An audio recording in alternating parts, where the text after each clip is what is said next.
Hello, আসসালামু আলাইকুম। আমি মোহাম্মদ মেহেদি হাসান, পড়াশোনা করছি রাজশাহী বিশ্ববিদ্যালয়ের পদার্থবিজ্ঞান বিভাগে। আজ বুয়েট 26 সালে আসা, অর্থাৎ বুয়েট 2025-26 শিক্ষাবর্ষে আসা একটি প্রশ্নের সমাধান করাবো। প্রশ্নে বলে দেওয়া আছে, পানির তলদেশ থেকে একটি গ্যাসের বুদবুদের আয়তন 3 সেন্টিমিটার এবং বুদবুদটি যখন পানির নিচ থেকে উপরের দিকে উঠছিল তখন 20% গ্যাস হারিয়ে ফেলে। পানিটি পানির উপরিভাগে আসার পর তার আয়তন এসে দাঁড়ায় 6 সিসি, অর্থাৎ 6 কিউবিক সেন্টিমিটার। বায়ুমণ্ডলীয় চাপ 10 মিটার 10 মিটার পানির উচ্চতার সমান হলে তাপ অপরিবর্তিত থাকলে পানির গভীরতা কত? প্রশ্নটা কি বলা আছে আগে তোমাদের আমি বোঝাই। ধরো একটি পানির কণা, পানির বুদবুদ, সেটি পুকুরের তলদেশে আছে। তলদেশে থাকাকালীন তার আয়তন ছিল 3 কিউবিক সেন্টিমিটার। সেই পানির বুদবুদটি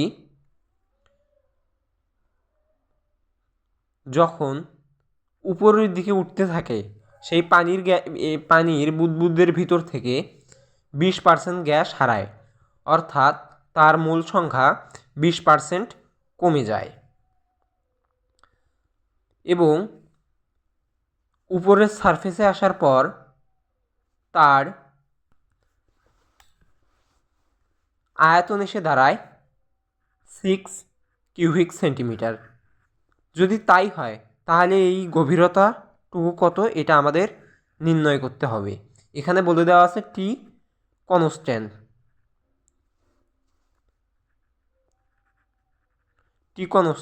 সুতরাং আমরা এটা কিভাবে নির্ণয় করব সেটা আমাদের দেখতে হবে। আমরা আদর্শ গ্যাসের সূত্র থেকে জানি পিভি সমান সমান এনআরটি। এখানে পিটা কনস্ট্যান্ট নয়, পিটা পরিবর্তনশীল, ভিটাও ভেরিয়েবল, এনও ভেরিয়েবল, কারণ সেখানে গ্যাস হারায়, অর্থাৎ এনও পরিবর্তন হয়। সুতরাং এখানে আমরা বলতে পারি আর এবং টি এই দুইটা হচ্ছে কনস্ট্যান্ট। সুতরাং আমরা আর এবং টিকে এই পাশে রেখে এনকে এই পাশে নিয়ে আসলাম হিসাবের সুবিধার্থে, কারণ এটাকে আমরা কনস্ট্যান্ট ধরতে পারি দুই ক্ষেত্রেই, অর্থাৎ উপরে এগুলোর ক্ষেত্রেও ওইটার মান যত, নিচের ক্ষেত্রেও ঠিক তত। সুতরাং আমরা যেহেতু পিভি সমান সমান কনস্ট্যান্ট, তার মানে P1V1/N1 কনস্ট্যান্ট, অর্থাৎ এটা সমান সমান কখনো মানটা যত এবং এটার মানটা সবসময় ততই থাকবে, সবসময় আরটি। যেহেতু সবসময় আরটি থাকবে এগুলোর মান, এটার মানও সবসময় আরটি থাকবে, অর্থাৎ P2 × V2/N, এটার মান সবসময় যেহেতু আরটি থাকবে এবং এটার মানও যেহেতু সবসময় আরটি থাকবে, তার মানে আমরা দুটোই সমান সমান লিখতে পারি। যেহেতু দুটোই সমান সমান, এক্ষেত্রে আমরা P2কে এই মানটাকে এই পাশে নিয়ে আসলাম এবং এই মানটাকে এই পাশে নিয়ে গেছিলাম। কেন নিয়ে আসলাম সেটা তোমরা একটু পরেই বুঝতে পারবে। আমাদের কাজ হবে P2 আসলে কখনকার চাপ বোঝাইছে। P2 বোঝাইছে যখন উপরে আসার পর চাপ কত, V2 কত উপরে আসার পর আয়তন সেটা বোঝাইছে, N2 কত উপরে আসার পর সেটার মূল সংখ্যা কত হয়েছে সেটা বুঝিয়েছে। এই মানগুলো যদি আমরা বসাই দিই তাহলে ম্যাথটা আমরা সলভ করতে পারবো।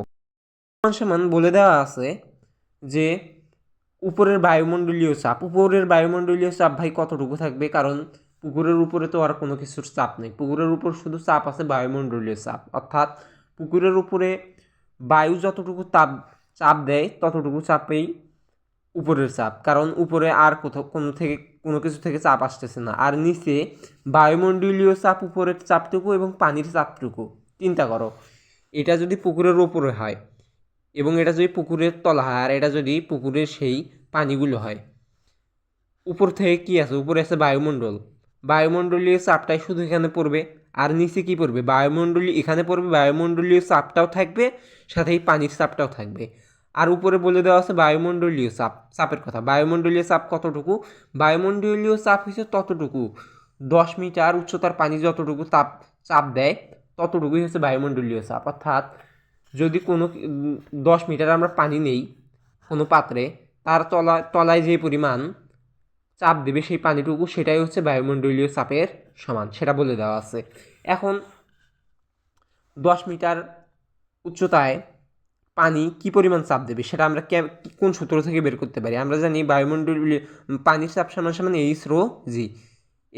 এখানে রো হচ্ছে পানির ঘনত্ব, এখানে বলে দেওয়া আছে 10 মিটার উচ্চতার পানি, সেই জন্য আমরা এখানে 10 বসিয়েছি, এবং রো এর জায়গায় আমরা জানি 1000, এবং জি সমান সমান 9.8। এটি যদি ক্যালকুলেশন করি তাহলে কত আসে? চলো ক্যালকুলেশন করা যাক। 98 এবং 1000-এর জন্য 3টি শূন্য দিয়ে দিলাম, এটি হলো P2 এর মান। আর তার মানে ভাইয়া ঠিক আছে, আমি বুঝলাম। তার মানে এখন আমাদের নিচের কতটুকু কি পরিমাণে চাপ দিতেছে সেটা বের করতে হবে। নিচে কি পরিমাণে চাপ দিতেছে সেটা হলো বায়ুমণ্ডলীয় চাপের সাথে পানির চাপ। আগে থেকেই বলে দেওয়া ছিল বায়ুমণ্ডলীয় চাপ কত। বায়ুমণ্ডলীয় চাপ ছিল তোমাদের এতটুকু, এতটুকুর সাথে এখন এইচ, অর্থাৎ আমরা যতটুকু জানি না এতটুকু আমরা ধরে নিই, এতটুকু আমরা একটা উচ্চতা ধরে নিই, সেই ধরে নিলাম এটা হলো এইচ। এই এইচটাই কিন্তু বের করতে হবে। তার মানে আগে যতটুকু চাপ ছিল তার সাথেই পানির চাপটুকু আমাদের যোগ করতে হবে। আগে যেহেতু পানির সাথে আমরা একটা কম্পেয়ার করেছিলাম, তার মানে এখানে আমরা যোগ করতে পারি। কেমনে যোগ করব? আমরা কি জানি এইচ রো জি, এটা কিন্তু বায়ুমণ্ডলীয় চাপ, এটার সাথে আবার একটা যোগ করলাম পানির কারণে, এবার পানির কারণে এইচ রো জি। এখানে একবার এইচটা বলে দিয়েছে, এইচ একবার 10 ইন্টু রো জি, সেই মানটা আমরা এখানে P1-এর জায়গায় P2, এটা হলো P2 এর মান, এটা বুঝছো তো? এটা আমি ভাই আরেকবার ভালোভাবে বোঝাই।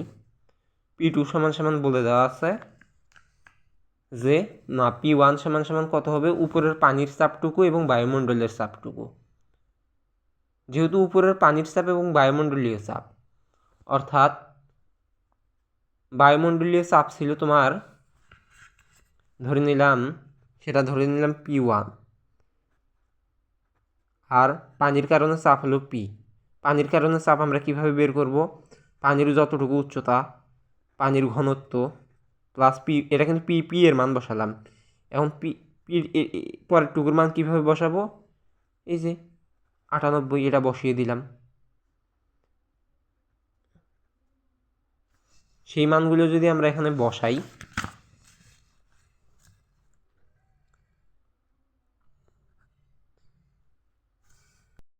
মেইন কনসার্ন হয়েছে P2 এর মান বের করা। P2 কে কীভাবে বের করব? প্রশ্নে বলে দেওয়াই ছিল যে আগে থেকে 10 মিটার উচ্চতার পানির সমান একটা চাপ ছিল, মানে বায়ুমণ্ডলীয় চাপ, সেই জন্য এখানে 10টা যোগ করছি। আর এটা কি এইচ, কারণ পানির উচ্চতার নিজস্ব উচ্চতার কারণে চাপ, এটা কিন্তু বায়ুমণ্ডলীয়র জন্য। এবং টোটাল উচ্চতার সাথে যে এইচ রো গুণ করে দিয়েছি এবং মানগুলো এখানে বসিয়ে দিয়েছি। দেখো 9.8, এখানে N2 এর মান কিভাবে আসলো? কারণ যতটুকু মোল ছিল সেই মোল থেকে এখানে আসলে এটা 1 হবে, যেই হোক, মানে পরবর্তীতে এন থেকে 2% কমে গেছে। এন থেকে যদি 2% কমে যায় সেটা হয় 0.89, এবং এনের মান কতটুকু? এনের মান আদি যতটুকু আমরা আদি এন ধরে নিয়েছিলাম এন, এবং এই মানটা বসিয়ে দিলাম। দিয়ে যদি তোমরা দুই পাশ থেকে এন নিয়ে ক্যালকুলেশন করো, ক্যালকুলেশন করার পর কিন্তু এখন কিন্তু ক্যালকুলেশনটা খুব ইজি। এন কেটে দিবা, দিয়ে এটা এখানে গুণ অবস্থায় আছে, এই পাশে ভাগ করে দিবা, দিয়ে এখানে 10 আছে, 10টা ওখান থেকে শুধু মাইনাস করে দিবা, তারপরে শেষ।